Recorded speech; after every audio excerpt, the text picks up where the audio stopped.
Welcome to the Extended Bench, your YouTube home for all things rugby league news, analysis, history and opinion. Subscribe so you don't miss a video and give us a thumbs up.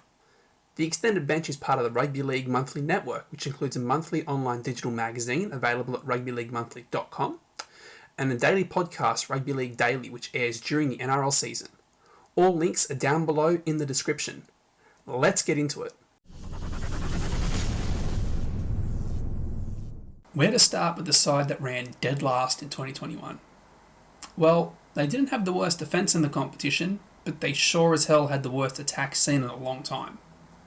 Their 340 points for barely beat Ruben Garrick's personal total of 334. They were bad.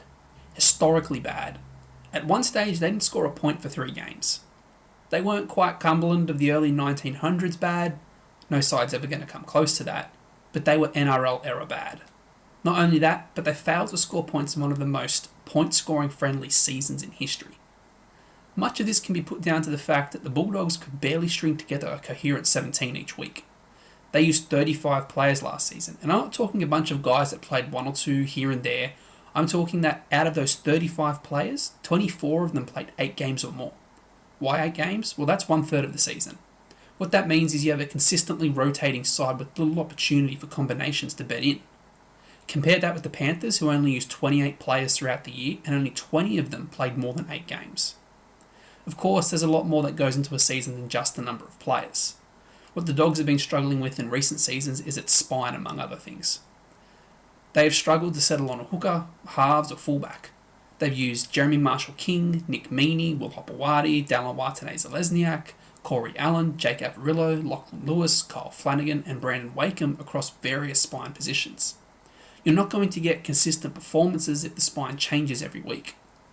Now, Watene-Zelezniak, Hopewadi and Meaney are all gone. So in many ways that kind of helps, as Trent Barrett is left with fewer options to chop and change. It also seems as though he will start the season with Marshall-King in the number 9, Matt Duffy at fullback and Burton and Flanagan in the halves, although he has also mentioned Jake Averillo. Speaking of Flanagan, and Trent Barrett probably showed what not to do when dealing with a young half. Sticking the target on his back is not the way to go. Now, as for where the Bulldogs need to improve, well, scoring more than 14.2 points per game is a good start. They also need to shift the ball a hell of a lot more. There's a common trend among the bottom place teams, and it's that they like to keep the ball in the middle of the field to lower the chance of errors. And what that inevitably does is make it easier for opposition teams to defend them.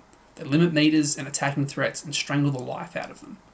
Contrary to popular belief, making mistakes does not immediately lead to losses.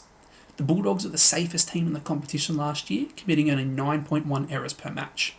But they had an inability to defend their mistakes while also being unable to get out of their own end. They averaged 1,317 metres per game last year, which was the worst in the competition. They loved the one-pass hit-up with 73.4 per game, which put them in 8th. But were 13th in general play passes with 88.9.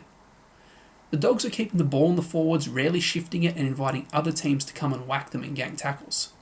In the Volandis ball era of the NRL, that is inviting pain and disaster on your side.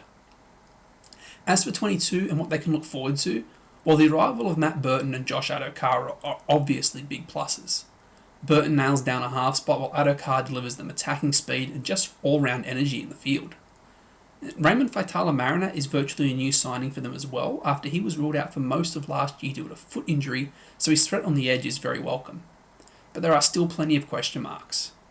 Luke Thompson at lock probably isn't ideal. He loves a one-pass hit-up, with 10 per match last year, but only manages 2 passes per game. Congratulations, you have a prop at lock, which, as I've said before, doesn't work in today's game. They're probably better off sticking Josh Jackson at lock given he throws 12 passes a game. Thompson, alongside Jack Hetherington and new recruit Tavita Pangai Jr., have also become well acquainted with the judiciary. The last thing the Dogs will need is their 3 best forwards getting suspended for half the season. As for what they'll manage this season, well, some stability in the spine is only going to help. They've been busy in recruitment, but that spine does not scream massive improvement to me. They will get off the bottom of the ladder, but only as far as 14th.